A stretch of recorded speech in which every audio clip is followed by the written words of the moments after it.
Gente, a The Economist fez uma capa extra, uma capa exclusiva só para o Japão.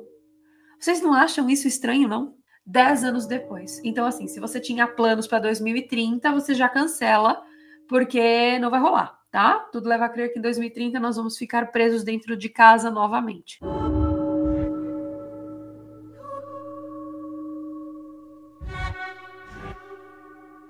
Vocês gostam de mangá? Aqueles quadrinhos japoneses? Pois é, eu não curto muito não, gente, eu não tenho muita paciência não. O meu negócio mesmo é quadrinho da Turma da Mônica. Mas nesse mangá em específico que eu estou mostrando para vocês agora, tem muitas coisas que têm chamado muita atenção das pessoas nos últimos dias nas redes sociais. Porque a autora, Ryu Tatsuki, resolveu desenhar seus próprios sonhos e criar histórias com eles. Até aí tudo bem, né? A gente poderia interpretar que ela estava fazendo isso porque os sonhos dela eram muito inspiradores. Bom, pelo menos era isso, até que os desenhos dela começaram a acontecer na vida real. São sonhos que viram desenhos de mangá e que são proféticos.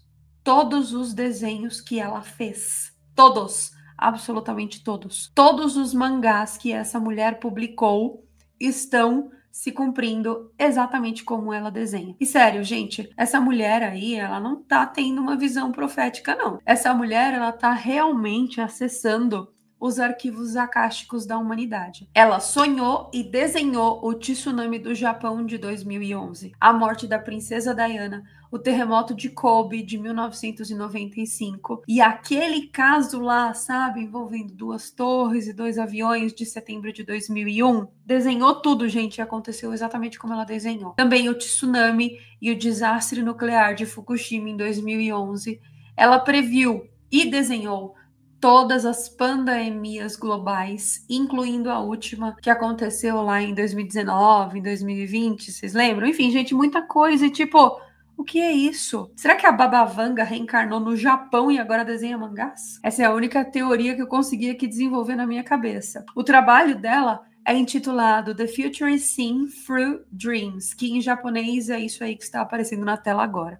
E em português é algo como o futuro visto através de sonhos. Sem contar que o trabalho dela ficou tão famoso que esse mangá é quase que impossível de ser conseguido, ele é impossível de ser encontrado. Eu estive no Japão no ano passado, eu procurei esse mangá em diversos locais e, sério, tudo esgotado. E, gente, vocês lembram que no vídeo anterior eu comentei com vocês, fiz uma verdadeira análise sobre a capa da The Economist de janeiro de 2025? Pois é, vocês lembram que nessa capa a gente falava muito sobre temáticas do Japão e tal? Então, o curioso, gente, é que esse mangá dessa mulher, ele está falando coisas muito específicas sobre 2025. O livro dela foi escrito em 1980, mas ele só foi publicado pela primeira vez em 1999. Segundo relatos, ela teve esses sonhos ao longo de sua vida e começou a anotá-los detalhadamente por volta de 1985. E o mangá compilando todas essas visões só foi finalizado em 1990 e ele só foi publicado em 1999. Mas, gente, o livro fala coisas muito bizarras sobre 2025. E sim, ela dá datas específicas.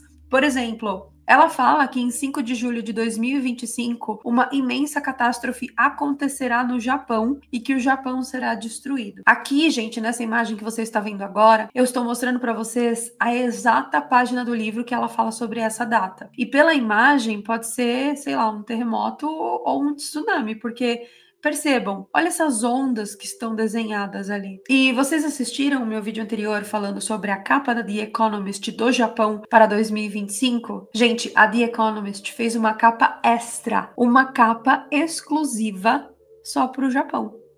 Vocês não acham isso estranho, não? E detalhe, quem tá no topo da capa de novo, gente? Saturno!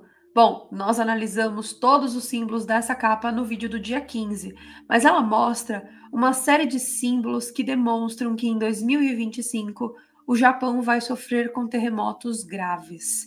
Não estou falando de terremotos normais, mas sim, eu estou falando dos maiores terremotos já vistos. E eu vou entrar profundamente nos temas apresentados pela Ryu Tatsuki com vocês aqui nesse vídeo, porque, sério, tem muita coisa. E não é fácil de encontrar as páginas do mangá dela na internet. Além disso, o livro está inteiro em japonês e o Google Tradutor não traduz direito. A minha sorte, tá? É que nós temos representantes da seita em vários países. E representantes esses que falam todas as línguas que vocês podem imaginar, até línguas extintas. Então, lá em 1980, a Ryo Tatsuki, ela começou a ter sonhos muito estranhos que não faziam sentido nenhum. Sonhos esses que pareciam ser visões de um futuro próximo. Futuro esse, inclusive, com muitos acontecimentos catastróficos. E daí, ela começou a anotar esses sonhos com uma espécie de diário, assim, e, gente, eu faço a mesma coisa. E é bizarro. Os meus sonhos não são tão proféticos como os dela. Mas é cada coisa que eu descubro sobre mim mesma fazendo isso, que, sério, comece a anotar seus sonhos todos, e daqui uns 3 meses vocês vão me agradecer por terem começado. Bom, a tal da Ryo Tatsuki lá, ela em 1990 ela decidiu pegar todos esses sonhos, desenhá-los e publicá-los em formato de mangá.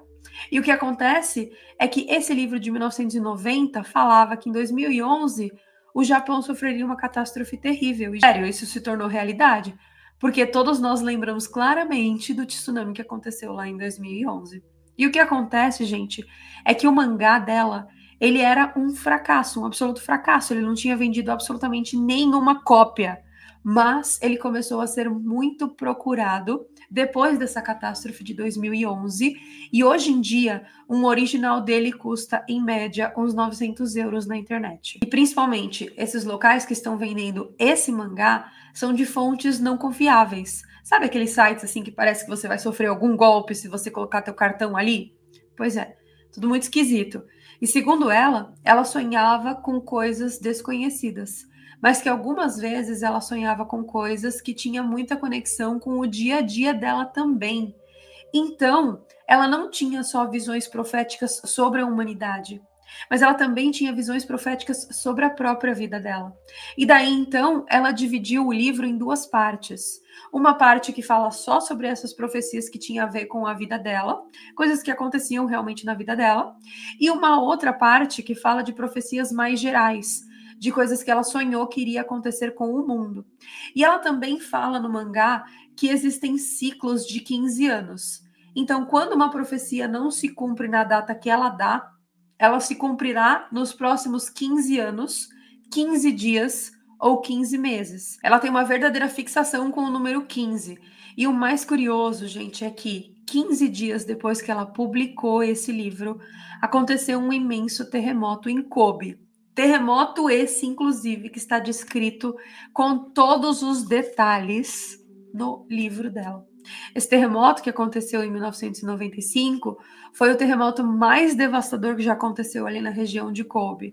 E tem coisas muito mais perturbadoras por vir, porque nessa mesma página que ela previu esse terremoto de Kobe, que ela previu lá em 95, ela fala que em 2020 chegaria um vírus desconhecido da humanidade e que esse vírus se originaria em um país próximo ao Japão e que esse vírus desapareceria por completo depois de alcançar o seu ponto máximo em abril, depois de 2 anos, ou seja, em 2022.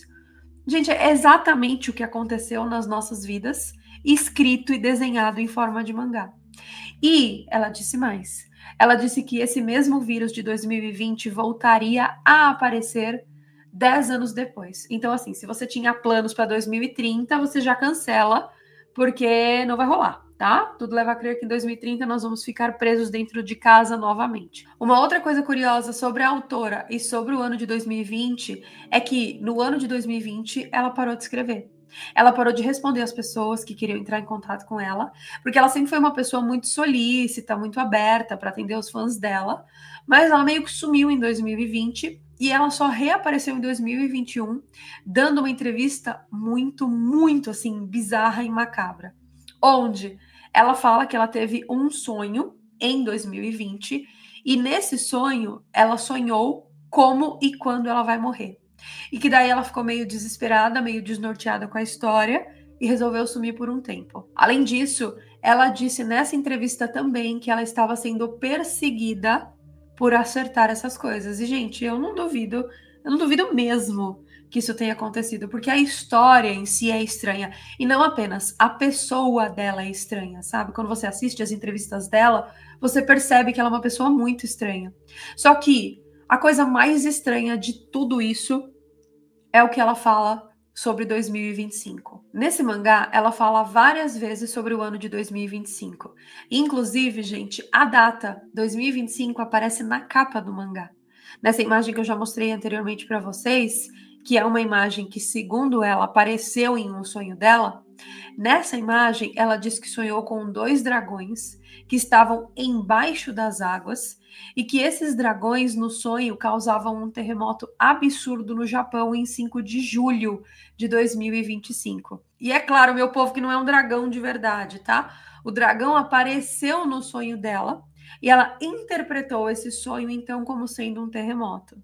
Ela escreve no livro que é como se 2 dragões saíssem do fundo do oceano, quebrassem a terra no meio e, por quebrarem essa terra no meio, nós teríamos então um imenso terremoto. E eu tenho uma séria convicção de que quando nós sonhamos, nós acessamos dimensões paralelas.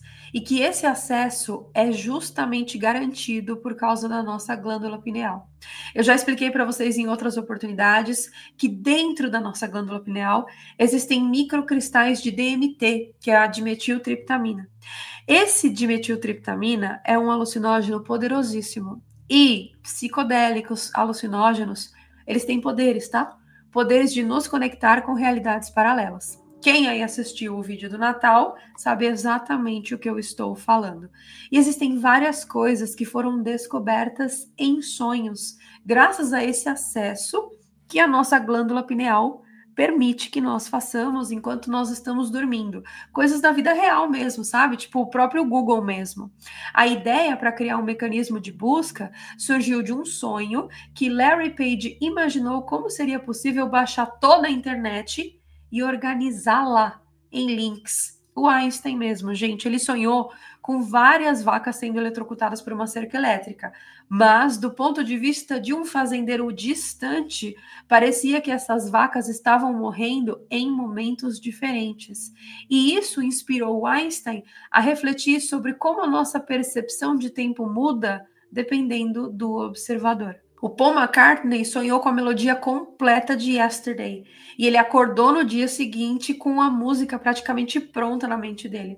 Ele inicialmente pensou que ele estava reproduzindo uma música que já existia, porque ele sonhou exatamente com a música.